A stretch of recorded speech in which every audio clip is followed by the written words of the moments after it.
Dengan loading, nanti udah masuk banyak, baru konsul. Nanti kita bingung nge-treatnya.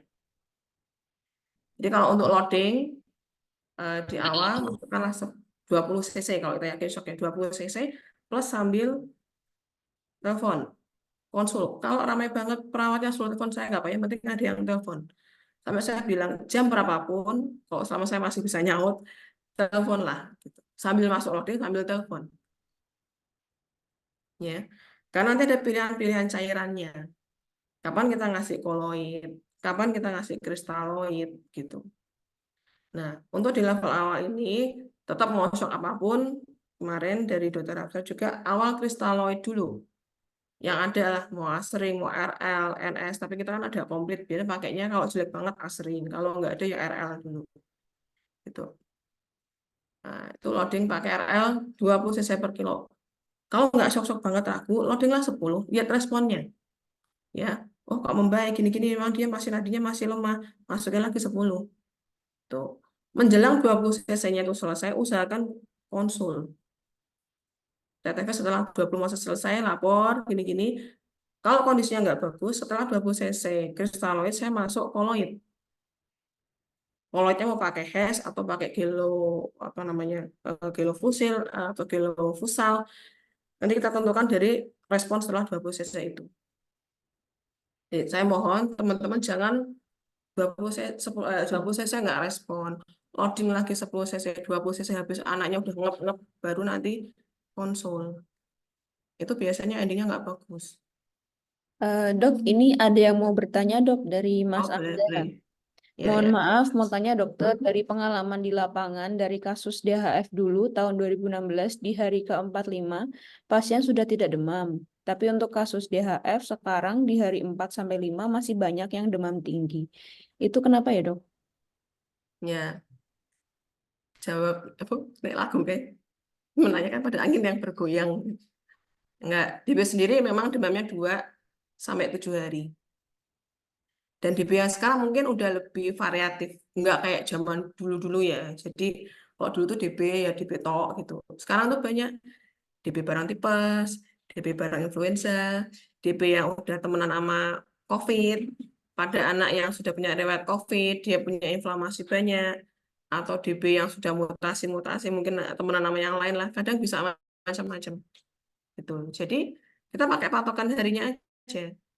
Sekarang udah sering kok, jadi pasien datang. Tapi biasanya kalau pasien shock, itu hampir semua datangnya nggak demam.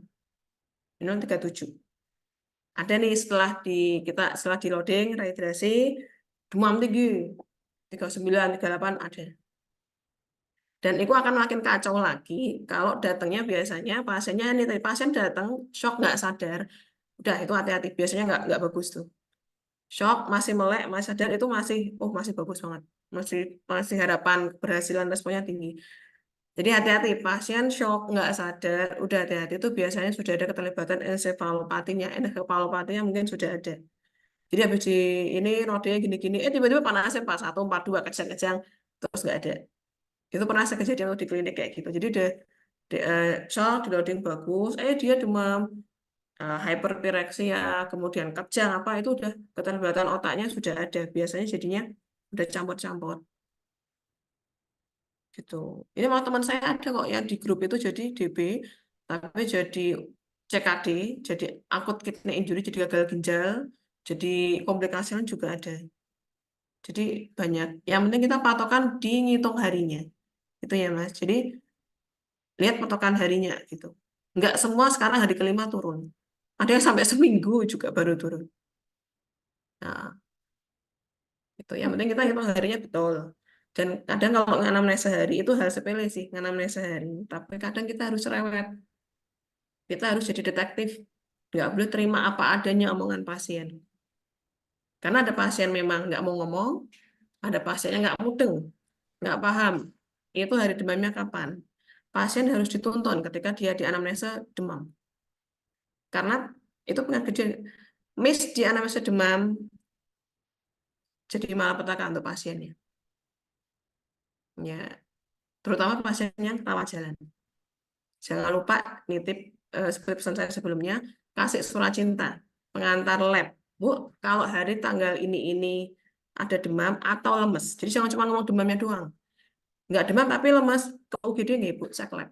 Saya minta tolong teman-teman dokter, gerakkan kembali surat cinta. Sampai kadang guyon, geli pasien saya, dok, saya tuh di rumah suratnya banyak, dok. Dia dapat tiap periksa dapat surat lab gitu, sampai numpuk suratnya jenengan. Udah apa-apa, Bu, memang sering ngasih surat gitu. Sampai gojek sama pasiennya. Jadi sampai dia di rumah tuh udah punya berapa lembar gitu, lab-lab yang akhirnya alhamdulillah nggak sampai kepake. Gitu. Kalau nggak ada keluhan demam, nggak ada lemas, ya nggak usah dipakai, Bu. Kalau ada demam atau lemas, Ibu lab. Ya, terus kembali ke amnesia tadi, nyangkut sama yang ditanyakan, kita harus didetektif. Nggak mungkin di dunia manapun, ya dunia antah berantah, pasien DB trombosit 95.000 demamnya baru 2 hari. Itu nggak mungkin, hal mustahil. Setelah kita tanya lagi, oh hari kelima. Jadi lucu pasiennya. Demamnya mulai, benar memang perawatnya nggak salah juga. Demam hari kapan, Bu? Mulai 2 hari yang lalu.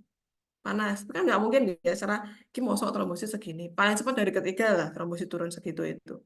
Ternyata apa?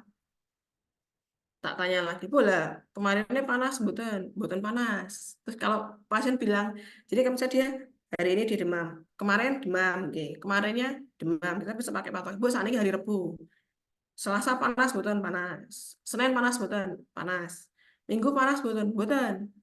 Ketika dia bilang bukan, tanya satu lagi, minum obat enggak, Bu? Oh, minum, Bu. Obatnya apa? Ada paracetamol, dia periksa ke bidan misalnya. Paracetamol apa segala macam, jadi nggak ke, dan diminum terus meskipun dia nggak panas, jadi diminum terus, jadi ketutupan. Terutama hari ketiga. Kalau yang DB itu ada fase pelana ya. Jadi khasnya itu kita bisa yakin itu DB kalau dia panas 2 hari, hari ketiga tiba-tiba nggak panas. Tapi malam menjelang hari keempat panas lagi. Itu fase pelana yang dipunyain khas punya DB. Nah, minum obat. Terus hari Sabtunya minum obat, minum. Terus Jumatnya pripun, Bu? Nggih, Jumat niku kula periksa ten Pak Rondi, mantri. Nah, kemis sekolah sehat, sehat. Minum obat mboten, mboten. Berarti dia demamnya dari hari Jumat. Dihitung-hitung hari kelima.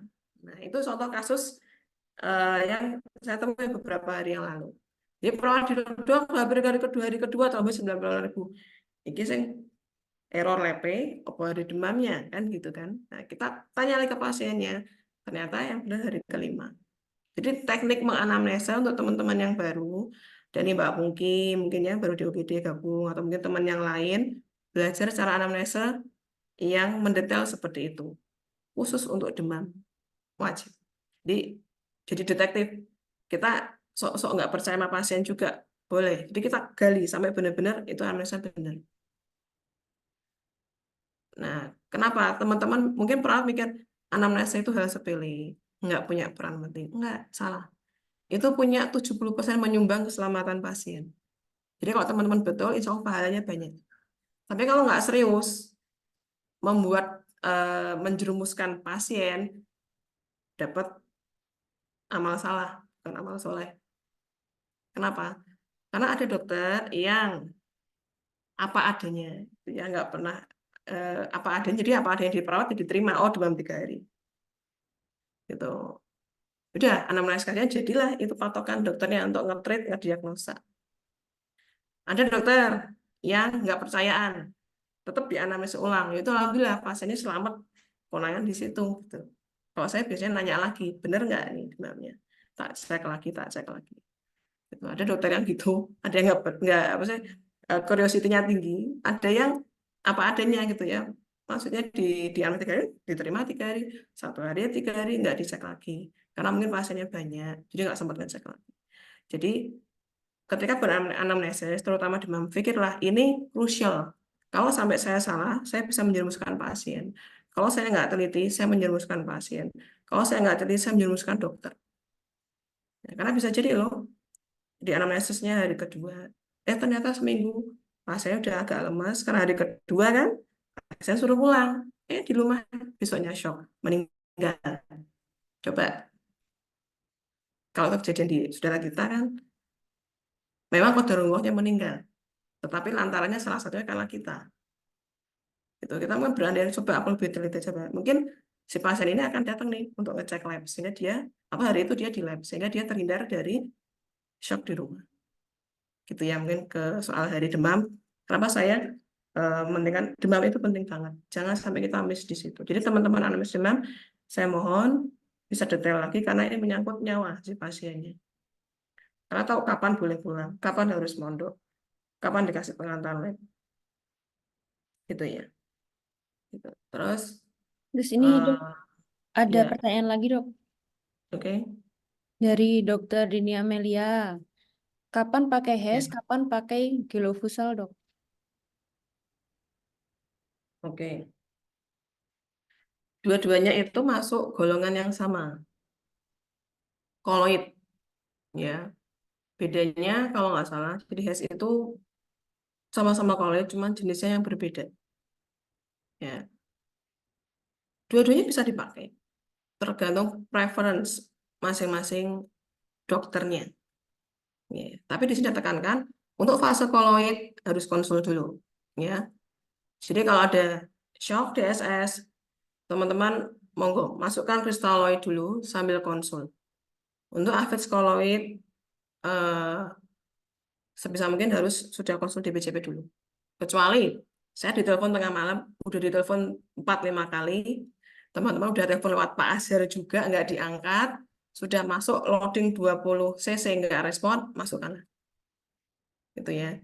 Tapi sebelum masukkan ke situ, saya ditelepon dulu gitu. Teman-teman juga biasa. Mungkin yang dokter lain juga kan bisa tengah malam saya nggak masalah bangunkan saya. Saya nggak bangun, telepon Pak Azhar. Biasanya juga nanti ke saya juga gitu. Itu untuk apa namanya overview aja. Nah, kapan milih? Kalau saya cenderung pakai gelofusin atau gelofusal. Kenapa? Ada alasannya. HES itu dulu generasi awal sebelum zaman era ada gelofusin. Dan HES yang lama itu sudah ada penelitian yang membuktikan dia beresiko meningkatkan akut kidney injury atau gagal ginjal pada anak tersebut setelah sekian tahun berlalu. Di anak-anak yang ternyata gagal ginjal dirunut 10 tahun sebelumnya atau ini dapat HES. Ya, oke. Jadi kenapa saya nggak suka HES? Itu. Meskipun HES yang sekarang yang kita punya itu yang molekulnya 200. Kalau HES yang lama itu kalau nggak salah 130. Jadi molekul yang sekarang itu sudah lebih ramah untuk ginjal. Tapi apa? Itu baru. Kita kan belum lihat penelitian 10 tahun yang akan datang kan. Dengan yang 200 ini yang akhir ada juga apa enggak gitu. Gitu. Yang berikutnya dia punya keterbatasan. HES itu punya volume maksimal yang boleh kita kasih dalam 24 jam. Aku lupa berapa, cuman eh, kayaknya 30 ya. 30 cc per kilo per 24 jam. Itu HES yang lama. HES yang baru dia klaim katanya bisa sampai 50. Cuma aku belum lihat literatur lagi. Gitu. Jadi bisa 50 cc per kilo per 24 jam. Kalau gelofusin, nah ada sih resikonya. Dia itu eh, jenisnya beda, tapi dia punya resiko untuk alergi juga. Jadi kalau yang alergi dengan gelofusin nggak bisa pakai itu. Gitu.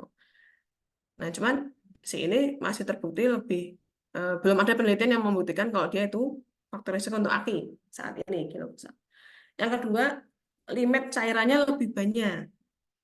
Ada yang bilang nggak terbatas gitu ya. Teman, kalau saya tetap pakai secara umum 50 cc per kilo per hari dibanding HES. Jadi kalau HES taruhlah anak 10 kilo, saya paling berani mentok di 300 cc. Kalau gelofusin saya bisa berani sampai 500 cc sehari. Dan kenyataan di lapangan, kadang kita butuh lebih dari itu untuk kasus-kasus yang berat. Dan biasanya yang dapat koloid itu adalah DB yang shocknya yang berat. Contoh nih, kita punya pasien PID. Saya masukin gelofusal sampai 3 flapot. Itu jarang. Aku biasanya pakai satu, mentok-mentok dua. Kenapa saya pakai itu? Leakage-nya hebat banget.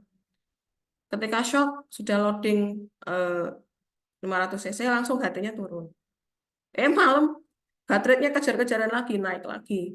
tensinya ngedrop lagi gitu kan. Akhirnya kita pakai, oh mungkin jantungnya nggak oke, kita pakai inotropik, pakai dobutamin, kemudian apa namanya masuk cairan lagi. Nah, di situ saya pakai tambahan gelofusal untuk maintenance-nya. Kenapa? Untuk menghindari overload yang tinggi. Kalau saya, karena itu sudah pakai kristaloid direhidrasi, nggak ngoyak, tetap ini terus. Artinya apa? Karena koloid itu bertahan di pembuluh darahnya lebih lama ketimbang kristaloid. Dia lebih stay di situ. Jadi misalnya kita kristaloid butuh 50 TPM, mungkin dengan koloid kita cuma di 30 sudah bisa imbang. Jadi saya nggak perlu kasih banyak-banyak, dia bisa ibarat tinju.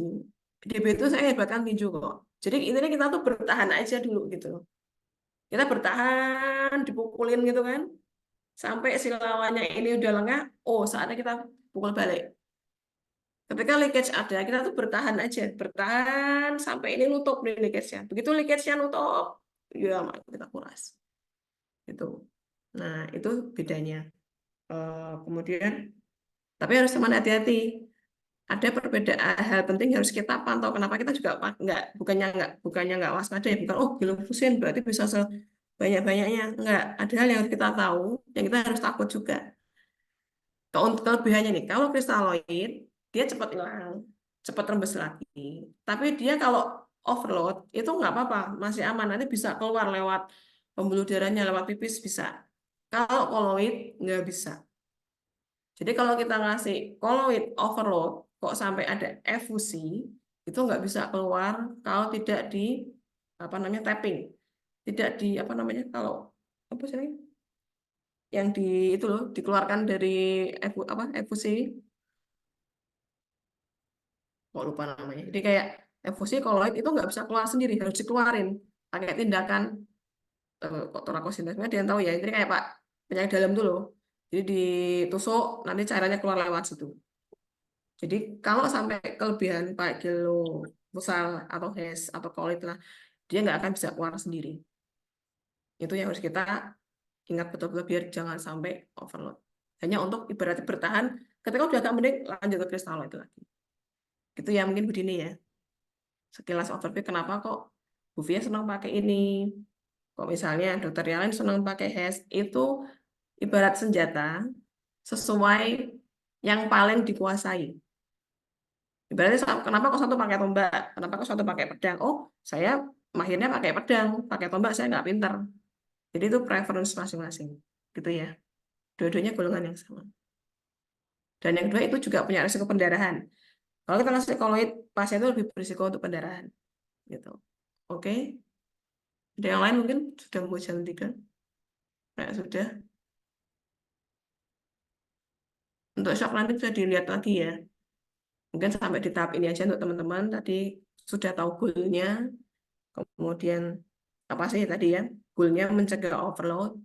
Jadi kalau kita ngasih cairan tuh sering dicek paru-parunya. Perawat tuh boleh kok ngecek pakai stetoskop itu boleh, nggak harus dokter. Kalau bingung konsul dokternya. Ya, pakai litmen boleh biar lebih kedengeran kalau dia apa tuh kedengeran. Itu yang kedua, tahu kapan fase leakage sehingga kita berupaya untuk mencegah itu leakage. Jadi DB itu digawangi terus. Boleh lega kapan? Kalau sudah masuk hari ke-7. Kalau masih hari ke-6, habis kemarin heboh DB, oh udah bagus dok, HT-nya turun, HB-nya turun. Kita belum tenang. Kenapa? Pasien ini belum melewati fase reconvalescence. Sorry, bukan reconvalescence, fase repulling. Ya, ini yang lupa. Fase repulling itu adalah kembalinya cairan yang tadi lembas balik ke jantung semua. Jadi yang kemarin dibendung, ibarat bendungan tuh sekarang balik semua. Bahayanya apa? Edem pulmo, sesak pasiennya. Jadi ada fase leakage kita jagain. Kalau sampai lolos ya, shocknya kita jagain. Shocknya teratasi, fase repulingnya kita jagain juga. Kalau sudah masuk hari ke-7, nggak ada keluhan, kita baru lega. Gitu ya. Mungkin itu dari saya sudah jam 3, belum visit juga yang lain. Kalau ada pertanyaan, nanti bisa Japri, monggo silakan. Diskusi, silakan. Itu mungkin Bu Dewi ya. Oke. Kurang lebihnya saya mohon maaf apabila ada salah-salah kata. Semua hal itu terjadi atas izin Allah baik kebaikan, keburukan untuk diri kita sendiri maupun orang lain.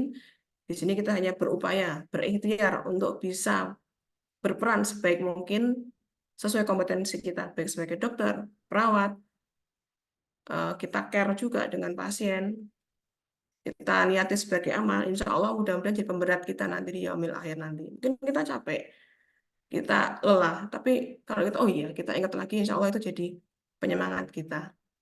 Soal rezeki apa itu nanti insya Allah mengalir sendiri, kita niatnya nolong aja, itu ya teman-teman ya. Oke. Mungkin sekian dari saya. Saya ucapkan banyak terima kasih untuk teman-teman yang sudah bersedia ikut webinar. Yang nanti belum ikut, bisa nanya ke temannya yang ikut. Yang sudah ikut, eh, saya mohon untuk bisa disalurkan ke teman-teman yang lain. Jadi goalnya apa, itunya apa, supaya jadi amal kita juga. Kita share ke teman-teman yang lain, kita saling jaga bareng-bareng. Itu nih. Apabila ada kekurangan, saya mohon maaf yang sebesar-besarnya. Mudah-mudahan bermanfaat. Wabillahi taufiq wal hidayah. Wassalamualaikum warahmatullahi wabarakatuh. Saya kembalikan ke Dokter Dewi. Waalaikumsalam warahmatullahi wabarakatuh. Terima kasih Dokter Fia. Alhamdulillahirabbil alamin. IHT pada siang hari ini telah selesai, yaitu tentang DBD. Mungkin penekanannya ada di bagian warning sign, terus penata laksanaan pre-shock dan lain sebagainya. Untuk nanti PPT mungkin bisa di-share ya dok. Nanti saya akan share ke Boleh nggak apa-apa, teman-teman sudah sekalian. diizinkan kok. Oh, disimpan, Eh, dibaca-baca lagi. Oh, silakan. Oke, Kalau ada yang Nanti kurang jelas, bisa nanti tanya ya. Ya, ya slide. gitu. Nanti mungkin untuk dokter saya akan share di grup dokter. Untuk keperawatan nanti saya akan share ke dokter, ke Bu Susi. Nanti biar Bu Susi biar nge-share ke teman-teman. Oh, ini bisa ke teman-teman juga. Oke. Oke, terima kasih. Kalau sudah Ya. tidak ada pertanyaan lagi, saya tutup IHT pada sore hari ini, siang hari ini dengan bacaan Alhamdulillah dan doa kifaratul majelis. Alhamdulillahirabbil alamin. Subhanakallahumma wa bihamdika asyhadu an la ilaha illa anta astaghfiruka wa atubu ilaik. Terima kasih teman-teman. Assalamualaikum warahmatullahi wabarakatuh. Saya end meeting ya. Waalaikumsalam warahmatullahi wabarakatuh.